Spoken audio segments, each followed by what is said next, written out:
The winds of change are sweeping across the Horn of Africa, stirring up old ambitions and new possibilities for the region's future. At the very center of this transformation is Assab, a name that resonates with both historical significance and the promise of renewed ambition for Ethiopia. Ethiopia has now declared the port of Assab a federal priority, signaling a bold new intent from Addis Ababa to secure a direct gateway to the Red Sea. Minister of Justice Dr. Gediyon is at the forefront, leading a passionate national campaign to reclaim what many Ethiopians see as their rightful access to the sea, a cause that unites citizens across generations. This move elevates the port from a long-standing historical grievance to a matter of urgent national interest, redefining Ethiopia's future and igniting hope among its people.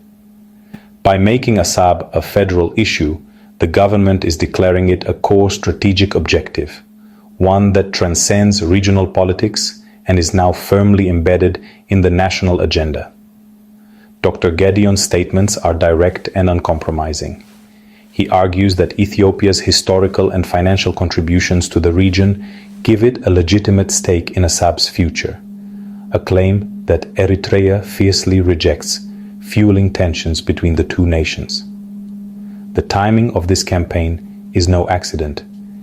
It comes after months of assertive rhetoric from top officials, including Prime Minister Abiy Ahmed, who has repeatedly emphasized the importance of sea access for Ethiopia's economic and strategic security.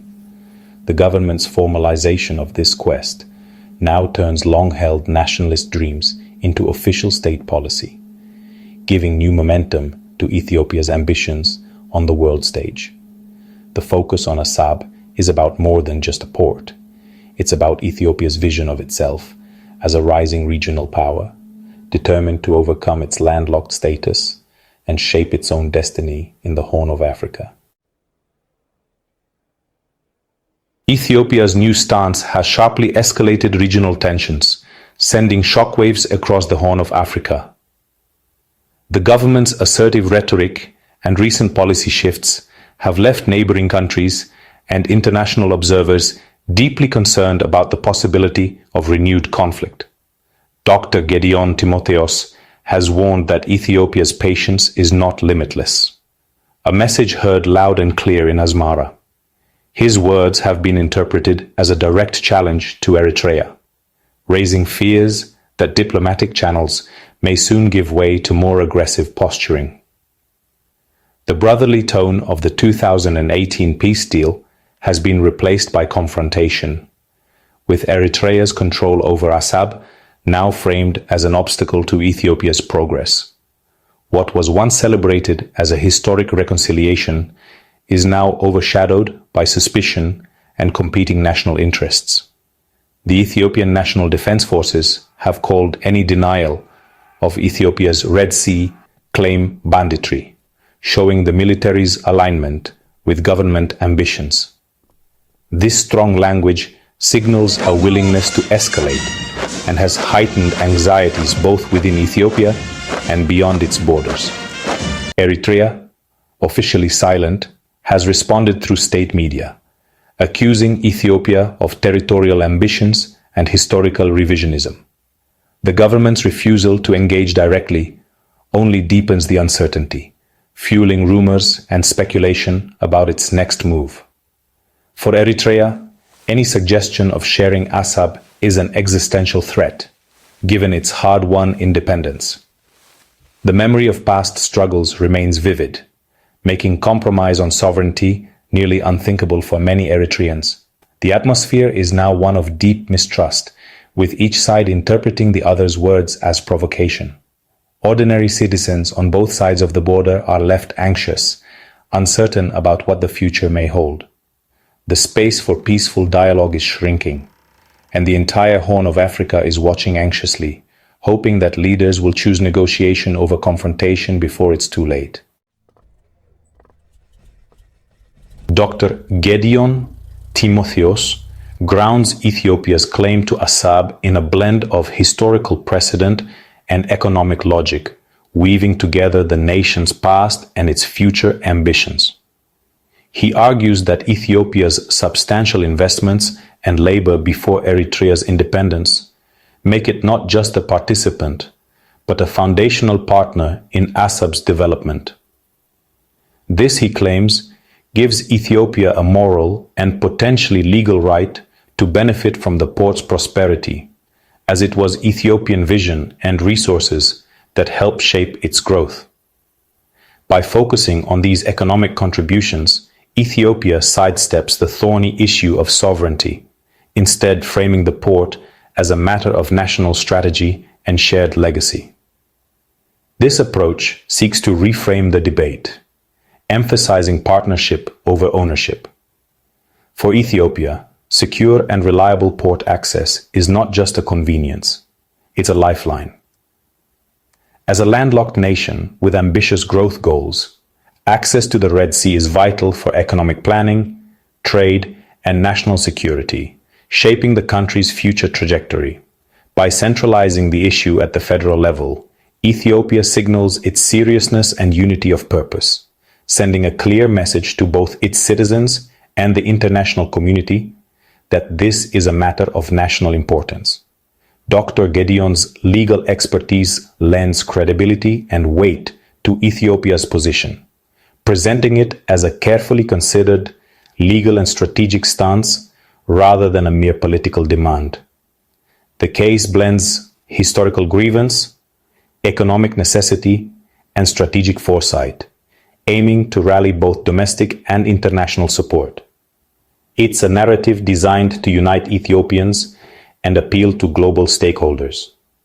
Ethiopia argues it should share in the value it helped create in Assab, highlighting decades of investment, cooperation, and shared history at the port. This is a bold diplomatic gambit with profound consequences for the region, one that could reshape relationships and economic realities across the Horn of Africa. Ethiopia's quest for Assab is driven by economic necessity. As a landlocked nation of over 120 million, Ethiopia relies on Djibouti for over 95% of its trade, paying $1.5 billion annually in port fees. This dependence is a strategic vulnerability. Any instability in Djibouti could cripple Ethiopia's economy. Prime Minister Abiy Ahmed has called this situation untenable, capturing the national mood. Gaining access to Assab would lower trade costs, boost competitiveness, and attract investment. It would also allow Ethiopia to develop naval capacity and protect its maritime interests. The government sees port access as essential for economic sovereignty and national security. The push for Assab is a calculated move to secure Ethiopia's future. The world is watching Ethiopia and Eritrea's standoff with growing concern. Analysts warn that miscalculation could spark a devastating conflict, destabilizing the Horn of Africa and threatening global trade through the Red Sea. Eritrea's official silence masks a defiant stance. Assab is sovereign territory, and any forced concession is unacceptable. International partners recognize Ethiopia's need for sea access, but are bound by principles of territorial integrity. Diplomats are urging de-escalation, fearing that failure could undo years of progress and investment in regional stability. The Red Sea's strategic importance means global powers are watching closely, ready to intervene if shipping is threatened. The world hopes leaders in Addis Ababa and Asmara will choose dialogue over disaster. Ethiopia's claim to Assab is rooted in a complex emotional history. Before Eritrea's independence, Assab was Ethiopia's main gateway to the world, developed with heavy Ethiopian investment. Eritrea's 1993 independence turned Assab into sovereign Eritrean territory, but initial cooperation soon collapsed in the 1998 border war. Ethiopia's sudden loss of Assab was traumatic, forcing a costly shift to Djibouti and leaving a deep national scar. the port became a symbol of loss and a rallying point for nationalist dreams. The 2018 peace deal ended military standoff, but left the port issue unresolved. Hopes for renewed access faded as relations cooled, and the grievance lingered. By making Assab a federal priority, Ethiopia is transforming historical loss into a strategic objective. The past is now being used to justify a bold new future. Ethiopian officials publicly frame their goal as fair access, not conquest.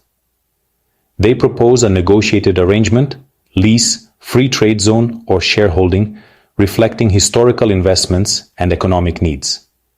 Ethiopia points to global examples of landlocked countries gaining port access through agreements, arguing this could benefit both nations.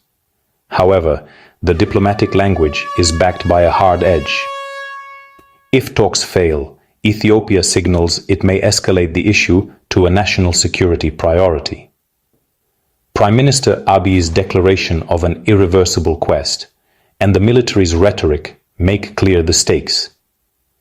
This strategy mixes diplomacy with coercion, walking a tightrope between negotiation and confrontation. Whether it leads to peace or conflict depends on how Eritrea and the world respond. Ethiopia's bold stance on Assab has ignited intense public debate and nationalist fervor. Many Ethiopians see Red Sea access as a matter of national honor, fueling widespread support for the government's campaign. The government has harnessed this sentiment to strengthen its position, but rising expectations create pressure to deliver tangible results. Critics warn that aggressive rhetoric could lead to war, and some suspect the issue is being used to distract from internal problems. Calls for patience and diplomacy compete with demands for decisive action. The public mood is divided. Nationalist pride clashes with pragmatic caution. Online discourse is rife with misinformation, complicating consensus. The government must navigate this volatile landscape as it charts its next move. The Horn of Africa stands at a crossroads, with the Assab dispute shaping its future. Ethiopia's assertive stance has ended the era of quiet acceptance, raising the stakes for the entire region.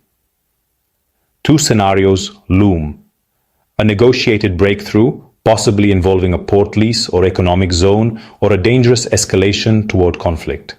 A peaceful deal could unlock prosperity and set a precedent for cooperation. War would be catastrophic for both nations and the region. The outcome depends on the choices of leaders in Addis Ababa and Asmara, statesmanship or stubbornness. The international community can encourage but not impose a solution. The coming months will be decisive for Ethiopia, Eritrea, and the Horn of Africa. The world waits to see if the dream of a port will build a bridge or dig a grave